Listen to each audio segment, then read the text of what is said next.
Hola, buenas tardes. Mi nombre es Sofía Treviño Ayala y hoy yo les voy a presentar del tema de Haemophilus. Bueno, para empezar voy a hablar de su taxonomía, es esta que pueden ver aquí. Es del dominio Bacteria, del reino Eubacteria, filo Proteobacteria, la clase Gamma Proteobacteria, el orden Pasteurellales, la familia Pasteurellaleaceae y el género Haemophilus. La palabra Haemophilus está compuesta por los vocablos griegos aema, que significa sangre, y philus, que significa amante o gusto de. Así que podríamos definir a Haemophilus como amante de la sangre o que le gusta la sangre. Y bueno, esto tiene más sentido, ahorita más adelante van a saber el porqué. Bueno, hablando un poco de su morfología, hay varias cepas de Haemophilus, de las que les voy a hablar ahorita, pero en general comparten las mismas características, es que les voy a mencionar a continuación. Se trata de un cocobacilo o un bacilo gram negativo con una longitud de 1 a 1.5 micras. Es aerobio y anaerobio facultativo, es decir, que puede sobrevivir tanto con aire o sin aire. Es inmóvil, solo posee algunas fimbrias, pero en realidad no puede moverse mucho. Es dependiente del factor 5, que es nicotinamida adenina dinucleótido, que este factor es muy importante pues, para poder garantizar el crecimiento de esta bacteria, especialmente en un cultivo. Si no se lo adicionamos, no va a crecer. También no es esporulado y es capsulado, aunque también hay algunos mutantes que son acapsulados. Bueno, hablando un poco de los factores de virulencia, son los factores que ayudan o habilidades que ayudan a esta bacteria a poder colonizar un organismo pues, más fácilmente. Con los que cuenta Haemophilus son con su cápsula y lipoligosacárido, que esto le ayuda a protegerse de los anticuerpos o de otras barreras de defensa del organismo. También cuenta con proteínas de adhesión, pili y proteínas en membrana externa que le ayudan a la adherencia a las mucosas, que de esto voy a hablar un poco más, voy a profundizar más adelante. Y también cuenta con la proteasa IgA1, que esta tiene como función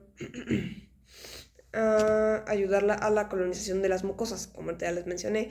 Esta bacteria es bastante, bueno, en general todas sus cepas son muy afines a las mucosas y esta proteasa pues le ayuda precisamente a eso, a poderse anclar y a colonizar dichas mucosas. También, bueno, hay ciertas características que pueden ayudar también a potenciar la colonización de esta bacteria, como pueden ser pues, características del hospedero, como la humedad de ciertas zonas del cuerpo, como la cavidad nasal o el aparato reproductor, la inmunosupresión, que esta bacteria también es oportunista. Si hay una enfermedad que ocurrió antes de la infestación de Haemophilus, pues puede aprovecharse de eso y ingresar más fácilmente al cuerpo. Y también el estrés, que es similar a la inmunosupresión, es un factor que hace que sea pues, más sencillo que la bacteria pueda introducirse en el cuerpo y empezar a colonizar y expandirse todavía más si no recibe el tratamiento adecuado. Bueno, en cuanto a las especies que afecta, aquí tienen algunas especies de Haemophilus con las distintas especies de animales que afecta y el nombre común de la enfermedad. Ahorita yo les voy a hablar de estas cuatro, que son Somnus, Equigenitalis, Parasuis y Paragallinarum, que afectan respectivamente a bovinos, caballos, cerdos y aves. Y bueno, voy a mencionar cada una pues con sus especificaciones, aunque hay algo que aclarar y es que las cepas de Haemophilus son muy similares unas de otras entre sí, así que pues muchas cosas que voy a decir van a sonar un poco repetitivas, pero bueno, tiene sus excepciones con cada una de las especies. Bueno, pero empezaremos con Haemophilus somnus, que bueno, el nombre común de la enfermedad es meningoencefalitis infecciosa, afecta a los bovinos, se contagia por vía aérea de un animal a otro, de un animal sano a uno enfermo, más bien al revés, de un animal enfermo a uno sano. No es zoonótica, de hecho ninguna de las cepas de Haemophilus es zoonótica. Tiene un periodo de incubación de 6 a 8 horas más o menos, una tasa de infección alta y una mortalidad del 100%. Esta es una enfermedad muy peligrosa y que afecta principalmente a los becerros. Bueno, en cuanto a la patogenia, tenemos que, como les mencioné, esta enfermedad se transmite de vía aérea. Entonces, pues por los aerosoles de un animal a otro. Y esto pues puede darse especialmente en los comederos o en los feedlots, como pueden ver en esta imagen. Pues los animales están muy juntos unos de otros, están respirando pues en realidad muy juntos. Entonces pues los aires que inhala un animal pues pueden ser exhalados por el otro. Bueno, también una vez que ingresa en el organismo empieza a colonizar las mucosas del tracto respiratorio superior, la cavidad nasal, la faringe, laringe, la tráquea. Y a veces puede invadir el sistema circulatorio y causar septicemia. Esto es si se descuida y no se da el tratamiento necesario pues, para evitar que la enfermedad avance. Y de hecho hay un punto mucho más grave de esto, es que en un momento que la bacteria ya está en la sangre, si todavía no se trata, podría llegar a pasar hasta el cerebro, hasta el sistema nervioso. Y ahí podría causar otros síntomas más que ahorita voy a mencionar, que en realidad ya es un pronóstico muy desfavorable y ya si llega a suceder eso, lo mejor es optar por la eutanasia. Y bueno, como mencioné, afecta principalmente a los becerros. En cuanto a las presentaciones de esta enfermedad, la Haemophilus somnus pues, puede tener distintas formas de afectar a las vacas dependiendo de cuánto tiempo tengan el organismo. Primeramente, inicia con la presentación respiratoria, que está en medio. Aquí se puede observar en la imagen una necropsia de un pulmón de bovino que tiene algunas regiones endematosas, que son esas que están como un color más amarillento.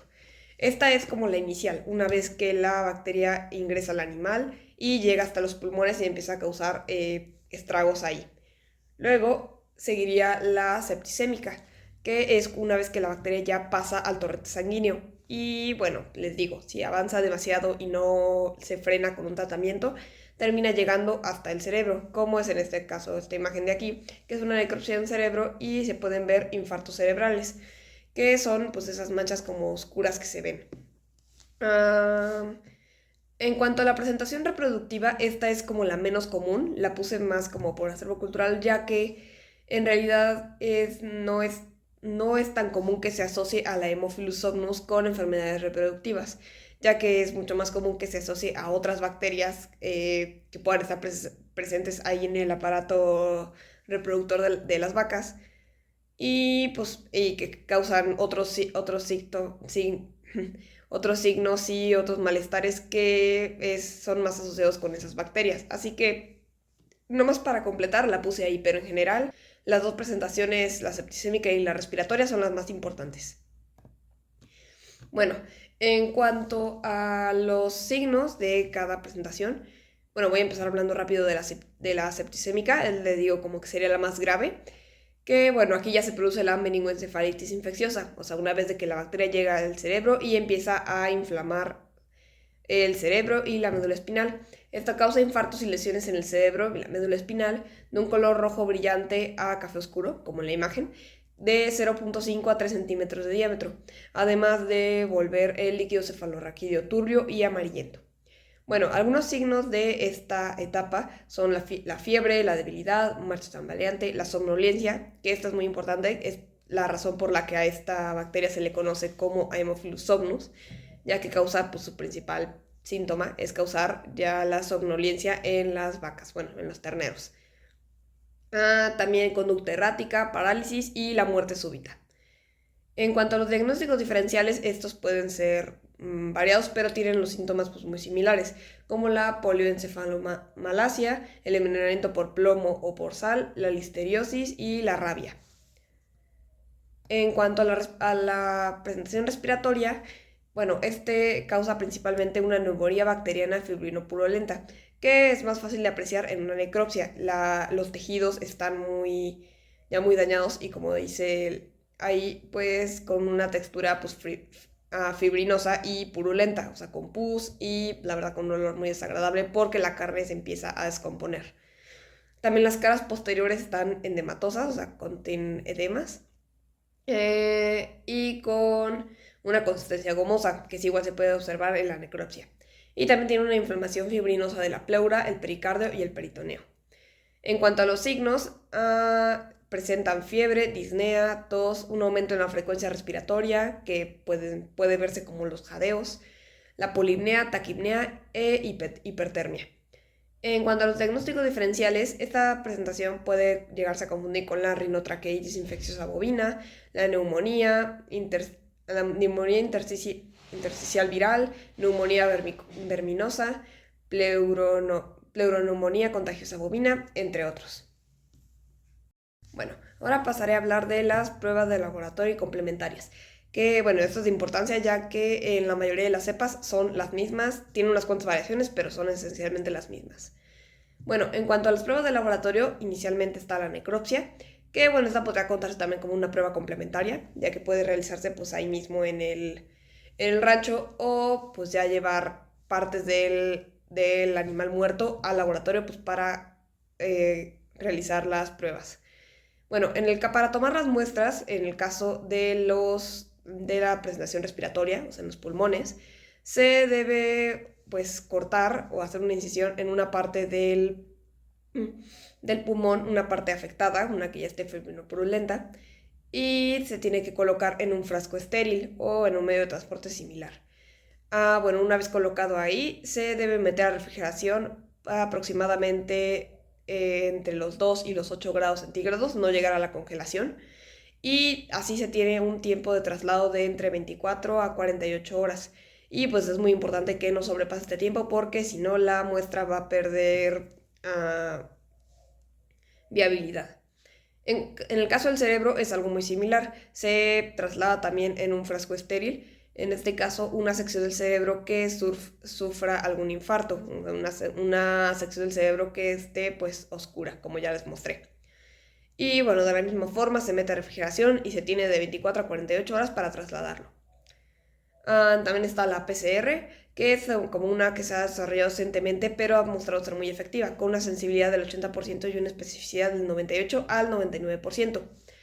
Esta se realiza mediante un hisopado nasal en los bovinos, un hisopo por cada fosa nasal. Se debe frotar energéticamente, pero también con cuidado cada fosa nasal.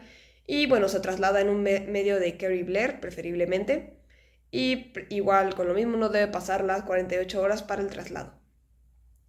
También puede realizarse, bueno, no lo puse en la diapositiva, pero puede realizarse un estudio histopatológico, esto gracias a las muestras de tejido que ya mandamos con el cerebro y el pulmón.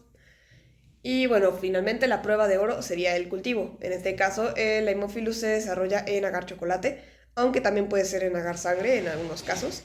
Es muy importante que adicionemos el factor 5, el NAD, ya que como mencioné es una bacteria exigente y si no se le agrega este factor no va a crecer, no va a desarrollarse. El tiempo de incubación es de 24 horas aproximadamente y también es importante crear una atmósfera del 5 al 10% de dióxido de carbono. Esto es para crear un ambiente ideal para que la bacteria pueda realizar sus colonias en el agar. Y bueno, se ve más o menos como está en la imagen. Son colonias de un color como café claro, casi beige. Son lisas y no presentan tanto moco. Y bueno, en cuanto a pruebas complementarias, estas en realidad no se realizan. Como esta Haemophilus afecta mayormente a grandes especies, o sea, a vacas, a cerdos, a ovejas, a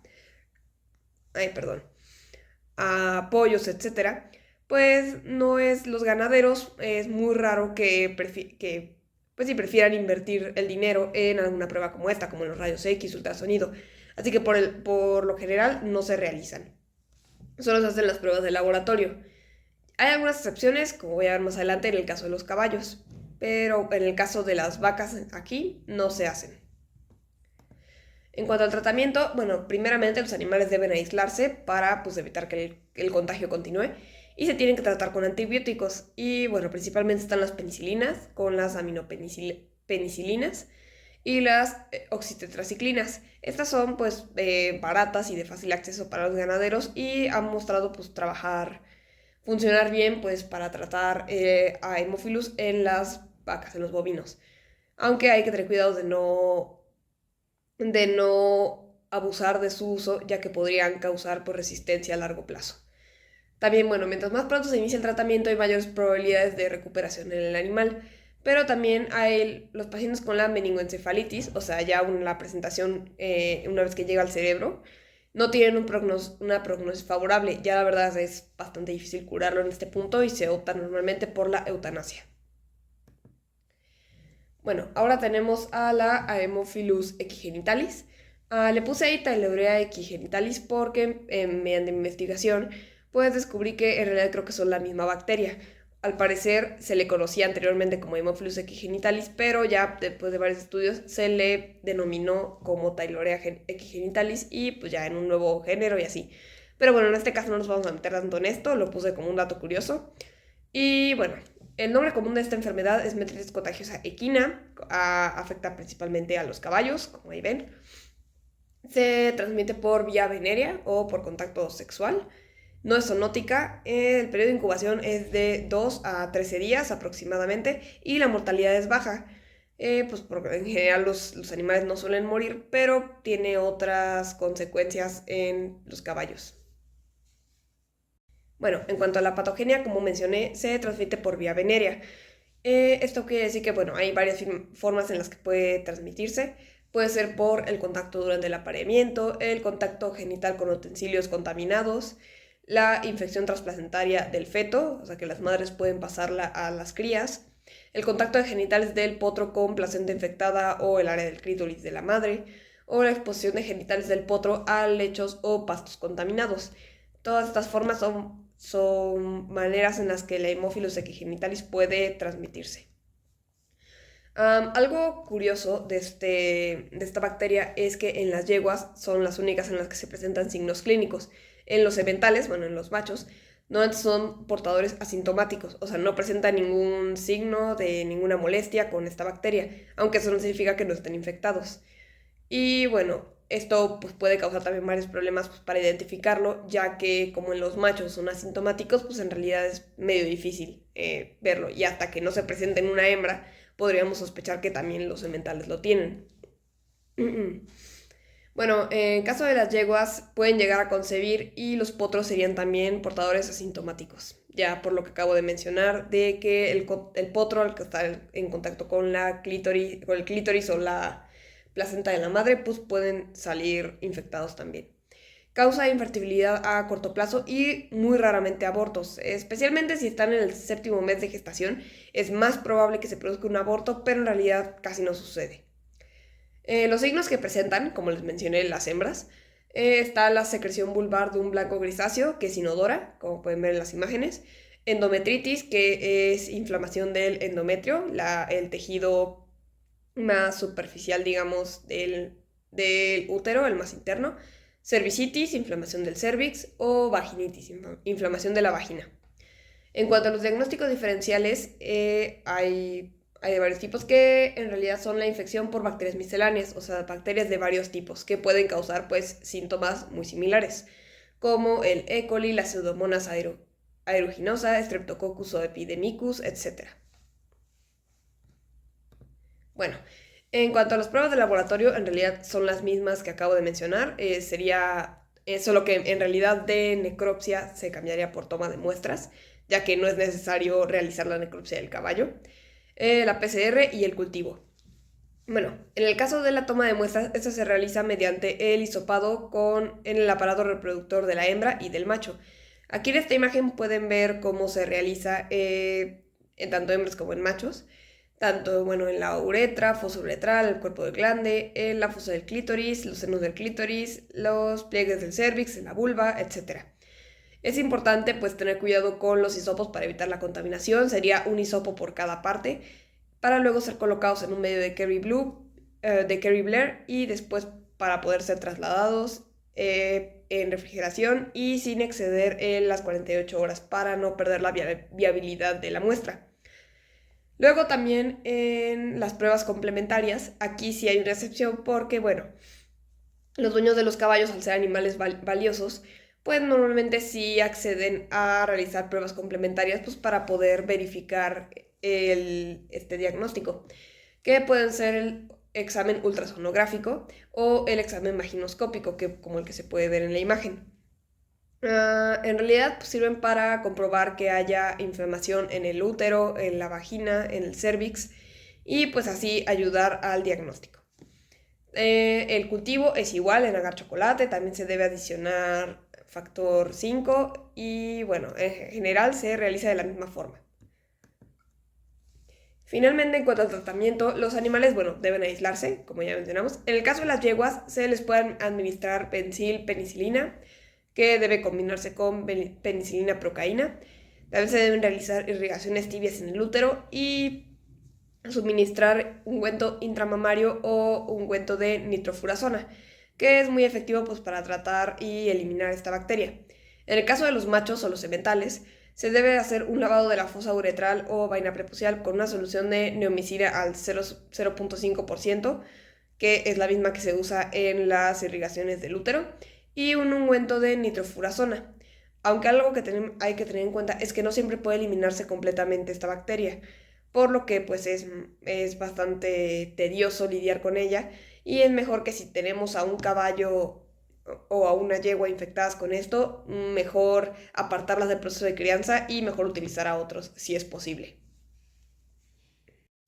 Bueno, ahora pasando a Haemophilus parasuis, que, bueno, su nombre común es enfermedad de Glasser, infecta a los cerdos, se transmite por vía aerógena o aérea, no es zoonótica, tiene un periodo de incubación más o menos de 12 horas, es bastante rápido, y tiene una mortalidad de más del 10%, que aunque no parezca mucho, en realidad le causa muchos problemas a los ganaderos debido a que se contagia muy rápidamente y pues es bastante tediosa y difícil de eliminar. Y normalmente se opta pues, por la eutanasia de los animales infectados. Bueno, en cuanto a la patogenia, esta habita de la cavidad nasal de los cerdos a temprana edad de forma natural. Como una cepa apatógena, significa que se encuentra ahí en la cavidad nasal, pero sin causarle daño al cerdo, simplemente se encuentra ahí como parte de la microbiota. Pero debido a eventos estresantes como pueden ser el destete o el traslado, o infecciones previas por bordetela bronquiséptica, pueden incrementar la capacidad de colonización de esta bacteria, y es ahí cuando ya pueden empezar a causar problemas en el organismo. Su modo de actuar es el mismo que en la Haemophilus somnus. Una vez que está activa, empieza a colonizar las mucosas de la cavidad nasal y de ahí empieza a extenderse hasta los pulmones, para luego, si no se cuida, pasar al torrente sanguíneo y finalmente al cerebro. Bueno, su principal característica es que causa la disminución de la actividad ciliar y dañando las células epiteliales pues, de los tejidos. Sus signos principalmente son una temperatura mayor a los 40 grados, apatía, falta de apetito, respiración superficial y acelerada, como jadeos, tos, descarga nasal, como se ve en la imagen, cianosis, que es coloración azulada de los tejidos pues, por la falta de oxígeno, la conjuntivitis, el edema subcutáneo, cojera, chillidos, rechinido de dientes, temblores, convulsiones y muerte súbita. En cuanto a la cojera y chillidos, se deben precisamente a que por la falta de oxígeno en las articulaciones se pueden llegar a provocar problemas como de artritis, y esto puede causarle mucho dolor a los cerdos. Entonces pues también eso hará que dejen de moverse o que cojen y pues que chillen mucho pues debido al dolor que sienten. En cuanto a los diagnósticos diferenciales, están presentes la enfermedad de los edemas, los procesos neumóticos por Pseudomonas multocida, por Bruselas bronquiséptica y por Acinobacterium pleurominiae. También como la poliartritis y la infección por Mycoplasma georginis. Bueno, en cuanto a las pruebas de laboratorio, son las mismas que acabo de mencionar. Serían la necropsia, la PCR y el cultivo. Bueno, en cuanto a la necropsia, esta se hace pues tomando partes infectadas del pulmón del cerdo. Se traslada de la misma forma que un pulmón, en caso de un ternero, como mencioné, en un frasco estéril. Se pone a refrigeración y no debe pasar las 48 horas. También puede ser como un buen extra para reforzar el diagnóstico una muestra sanguínea. Y esta por lo general en los cerdos se realiza en la vena yugular, como se ve en la imagen. Esta pues es bueno trasladarla en un tubo de ensayo pues especializado para evitar que la sangre pues se contamine y pierda pues sus factores, en todo caso pues la bacteria si está presente. En cuanto a la PCR, se realiza pues, de la misma forma. Puede ser de la cavidad nasal de los cerdos, realizando un hisopado, o en su defecto, una vez ya realizada la necropsia, como se ve en la imagen, por el exudado fibrinoso que se encuentra en los pulmones y en la cavidad torácica. No se realizan pruebas complementarias, pues en el caso de los cerdos, muy difícilmente un ganadero pues va a querer hacer rayos X o ultrasonidos para comprobar que la infección, entonces no se realizan. Y en cuanto al cultivo, se realiza igual en agar sangre. Y bueno, aquí pueden ver una imagen, más bien en agar chocolate. En esta imagen se puede ver que es como un agar sangre en realidad, pero también si se dan los factores necesarios es posible cultivarlo en agar sangre, aunque pues es más apropiado y mejor en el chocolate.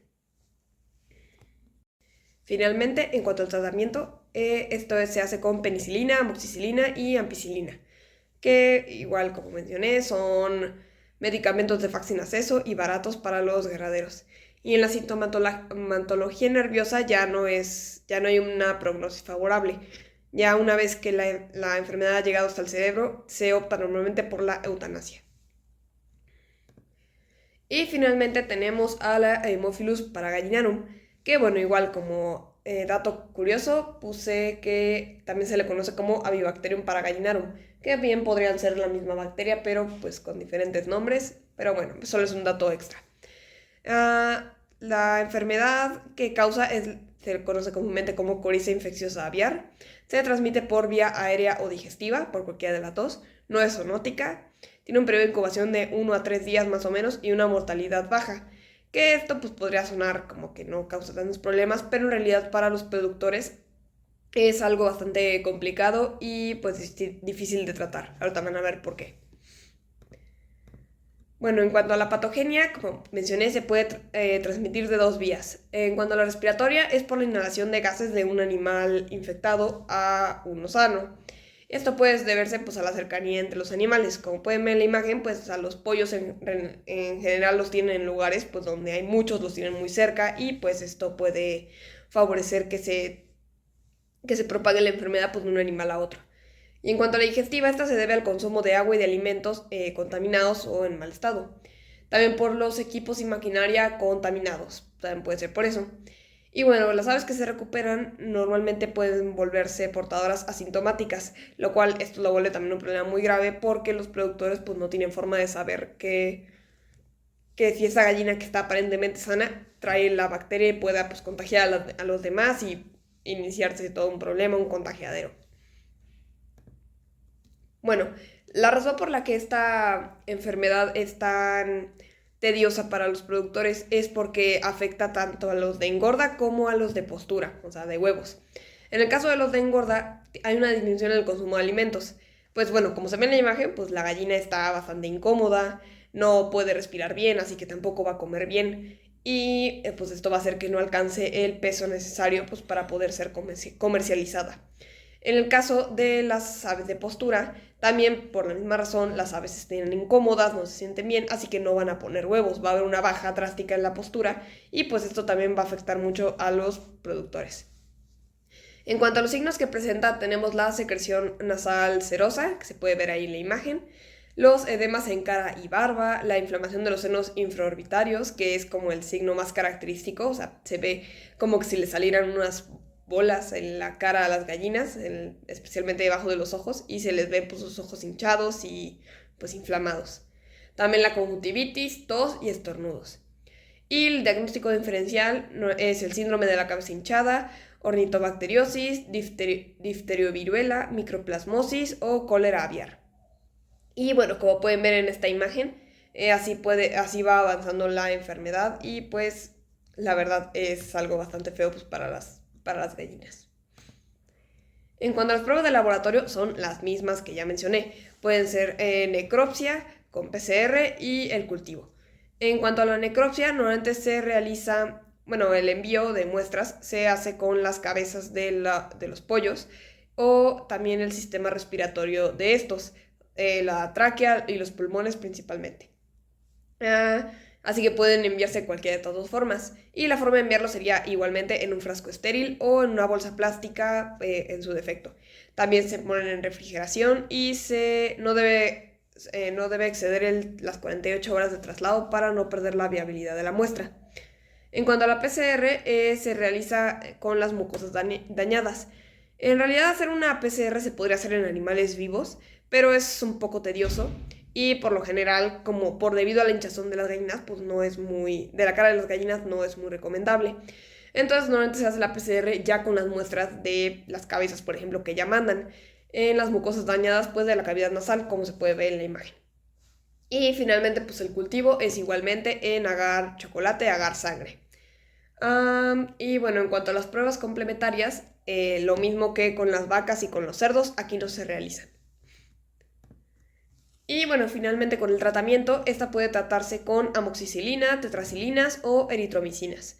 Igualmente son medicamentos pues al alcance de los productores y pues que son de fácil acceso.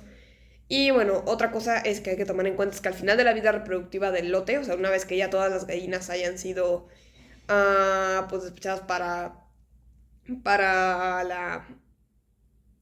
Pues sí, una vez que ya hayan sido sacrificadas las gallinas o ya hayan terminado pues la puesta de huevos, se debe realizar una limpieza profunda y desinfección y un vaciado sanitario. Esto para evitar que la bacteria pues pueda quedarse en el sustrato o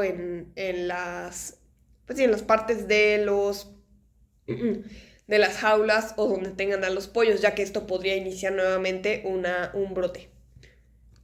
Bueno, yo tenía planeado hacer un Kahoot en el salón, ahorita ya no se pudo, me voy a saltar esa parte.